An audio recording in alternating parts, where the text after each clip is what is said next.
اقبال میں سے پہلا مکتوب پڑھیں گے۔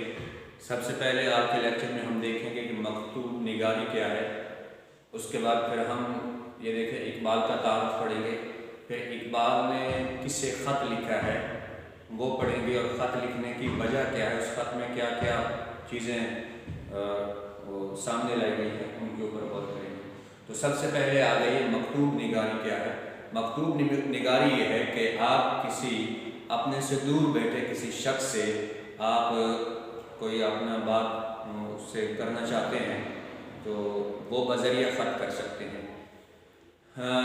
یہ چونکہ ہم اس لیے تھوڑا سا آج کے جو نوجوان نسل ہے وہ موبائل اور انٹرنیٹ کی وجہ سے کے آنے کی وجہ سے وہ مکتوب نگاری سے تھوڑا سا ناواقف ہوگی، لیکن یہ بات سچ ہے کہ اپنے دلی خیالات کا صحیح اظہار جو کیا جا سکتا ہے وہ بذریعہ خط ہی کیا جا سکتا ہے، اور کہا جاتا ہے کہ غالب نے جو ہے وہ خط کو نصف ملاقات بنایا ہے۔ بابا اردو ڈاکٹر مولوی عبدالحق نے مکتوب نگاری کی تعریف یوں کی ہے کہ دلی خیالات کا روز نامچہ اور اسرار حیات کا مرکب جو ہے وہ مکتوب نگاری ہے۔ مکتوب نگاری یہ ہے کہ ہم کسی شخص کی اس سے سوانح عمری کیا ہے اور اس شخص کا یعنی عام بول چال کا انداز اپنے دوستوں سے احباب سے کیا تھا یہ بھی ہم معلوم کر سکتے ہیں۔ تو اقبال نے پہلا خط جو ہے وہ مولانا گرامی کو لکھا ہے۔ سب سے پہلے تھوڑا سا میں آپ کو اقبال کا تعارف بتاتا جاؤں کہ ایک تو یہ بات ہے کہ ہم صرف اقبال کو ایک شاعر جانتے ہیں، مفکر ملت جانتے ہیں، شاعر ملت جانتے ہیں، لیکن یہ اقبال کے ساتھ بھی ناانصافی ہے، کیونکہ اقبال نہ صرف شاعر تھے بلکہ وہ ایک بہترین نثر نگار بھی تھے، اور اس کا آپ اندازہ ان کے خطوط سے لگا سکتے ہیں۔ اقبال جو ہے وہ قومی اور ملی رہنما بھی تھے اور مصور پاکستان اور سیاسی مفکر کے لیے تو تھا، لیکن جو اہم بات ہے وہ یہ ہے کہ 20ویں صدی میں اسلامی نشاط ثانیہ کے بڑے علمبردار تھے اقبال۔ اب اقبال کو ہم شاعر کے حیثیت سے بھی جانتے ہیں، لیکن یہاں ہم اقبال کی شاعری کو جو ہے وہ موضوع بحث نہیں بنائیں گے، بلکہ اقبال کی نثر کو اور نثر میں پھر خطوط کو۔ عام طور پر اردو میں سب سے زیادہ جو خطوط لکھے ہیں وہ اقبال نے ہی لکھے ہیں، اور ان کے خطوط نجی قسم کے بھی ہوا کرتے تھے، لیکن جو زیادہ تر تھا وہ علمی اور سیاسی موضوعات پہ یہ لکھا کرتے تھے اپنے دوستوں سے، علمی ادبی اور سیاسی موضوعات۔ اقبال جو ہے اقبال کی نثر جو ہے وہ شگفتہ قسم کی نثر تھی۔ تو اقبال کی نثر کے متعلق ڈاکٹر اقبال بریلوی نے کیا کہا ہے سنیے کہ سلیقی سے ملی ہوئی شگفتگی اور شادابی اقبال کے اسلوب نثر کی نمایاں خوبی ہے، یہ خوبی اقبال کے شاعرانہ مزاج کی دین ہے۔ ان کی نثر میں تاریخی اور سیاسی اہمیت اپنی جگہ مسلم ہے، لیکن ادبی اقبال سے بلند پایہ نثر ہے۔ سر سید نے علمی نثر کا آغاز کیا، شبلی اور سلیمان ندوی نے آگے بڑھایا، اور اقبال کے ہاتھوں یہ نثر کمال کو پہنچی۔ اقبال کے خطوط کو بہت سارے لوگوں نے مرتب کیا ہے۔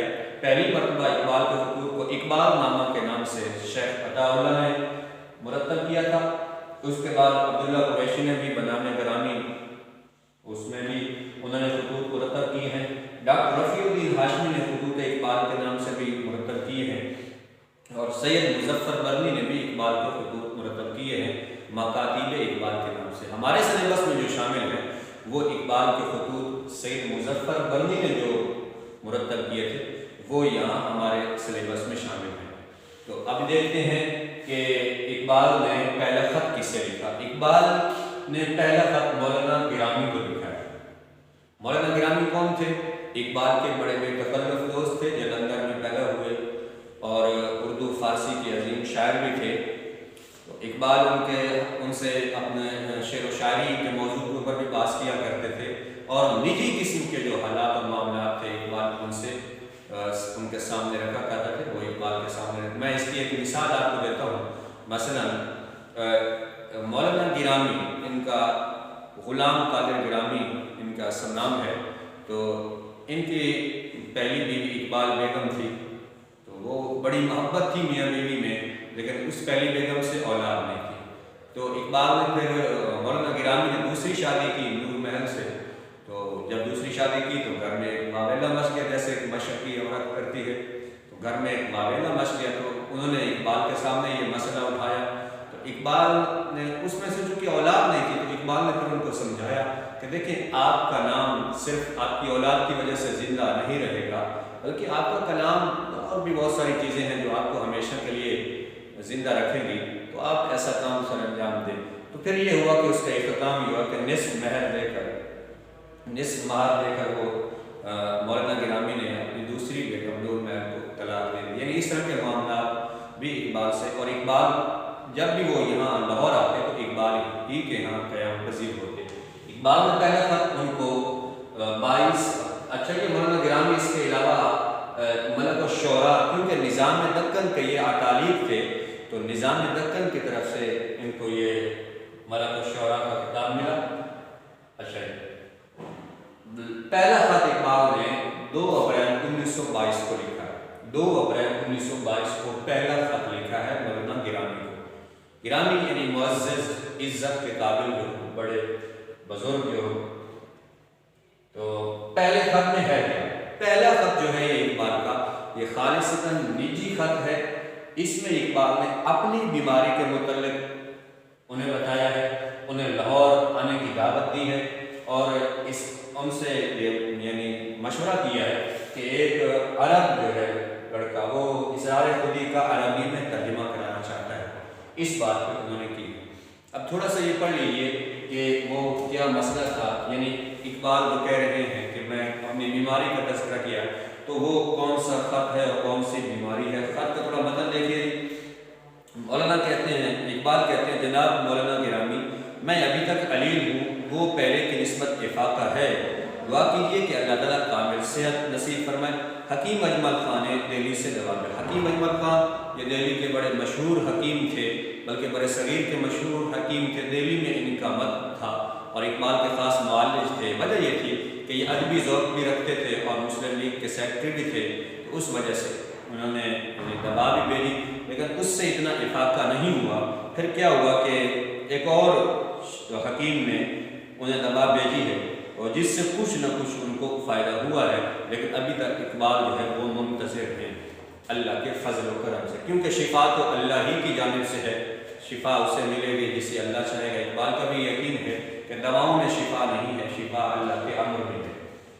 اچھا کون سی بیماری تھی؟ اقبال کو 1922 میں ایک مرض گنٹھیا کا مرض لاحق ہوا تھا۔ گنٹھیا کا مرض کیا ہوتا ہے؟ یہ اس سے شدید جوڑوں میں شدید درد ہوتا ہے، تو اقبال کو بھی یہ مرض تھا، یہاں تک کہ اقبال تک آخری عمر میں چل بھی زیادہ نہیں سکتے تھے، تو اس بیماری کا تذکرہ بھی کرتے ہیں۔ اور وہ حکیم جو دوسرے تھے جنہوں نے دوا بھیجی تھی وہ گرداسپور سے تھے، تو گرداسپور کیا یہ سیالکوٹ سے آگے ایک شہر ہے، لیکن اب یہ بھارت کا شہر ہے، اور ناانصافی جس طرح انگریز کر گیا تھا کہ یہ مسلمانوں کی اکثریت تھی گرداسپور میں، لیکن انگریز اپنی اس میں چالاکیوں کی وجہ سے اور ایک تفرقہ پیدا کرنے کے لیے انگریز یہ شہر دے گیا بھارت کو، وہاں کے حکیم تھے۔ اور اقبال نے کیا انجمن حمایت اسلام کا بھی تذکرہ اس میں بھی جلسے میں لانے کی دعوت دی ہے۔ انجمن حمایت اسلام کیا ہے؟ مارچ 1884 میں لاہور کے لوگوں نے یہ ایک انجمن قائم کی تھی۔ اس انجمن کا اس انجمن کا جو مقصد تھا وہ عیسائی مبلغین کی تبلیغ کو روکنا تھا، اور مسلمان جو آریہ سماج کی تہذیب کو قبول کر رہے تھے اس کو بھی مسلمانوں کو آریہ سماج کی تہذیب سے ہٹا کر اسلامی تہذیب و تمدن اپنانے کی یہ ان کی فکر تھی۔ یہ انجمن حمایت اسلام قائم کی گئی، اور اقبال اس کے کئی مشاعروں میں اپنے نظمیں بھی پڑھتے تھے۔ مثال کے طور پر ہمارے سلیبس میں جو آگے آئے کہ خطاب جوانان اسلام، وہ نظم بھی اقبال نے اسی انجمن کے جلسے میں پڑھی تھی۔ آخر میں کہتے ہیں کہ وہ ایک عرب نوجوان ہے، وہ اسرار خودی کا ترجمہ عربی میں کروانا چاہتا ہے۔ تو اسرار خودی کیا ہے؟ اسرار خودی 1918 میں اقبال کی یہ مثنوی شاعری تھی، یہ پہلی فارسی مثنوی ہے جس میں اقبال نے فلسفہ خودی کو بیان کیا ہے، اور اس کا ترجمہ ڈاکٹر نکلسن نے انگریزی میں کیا ہے، اور یہ وہ مثنوی ہے جس سے اقبال کو یورپ اور امریکہ میں شہرت حاصل ہوئی ہے۔ یہ تھا اقبال کا پہلا خط، ایک نجی قسم کا خط تھا جو انہوں نے اپنے دوست، بڑے بے تکلف دوست مولانا غلام قادر گرامی کو 2 اپریل 1922 کو لکھا تھا اپنی بیماری کے متعلق، اور یہ ساری یہ ہے اقبال کا پہلا خط۔ اقبال کا دوسرا خط ہے ان کے مرشد جو ہیں، جنہیں وہ خود اپنا مرشد بھی کہا کرتے تھے، اس لحاظ سے ان کو عزت و تکریم کیا کرتے تھے، مولانا گرامی کے نام، وہ اکبر الہ آبادی کے نام۔ تو اکبر الہ آبادی کا جو دوسرا خط ہے وہ اس خط میں کیا ہے، اور اکبر الہ آبادی کیا تھے، اور ان دونوں کا آپس میں کیا تعلق تھا، یہ ہم دوسرے خط میں پڑھیں گے۔ السلام علیکم۔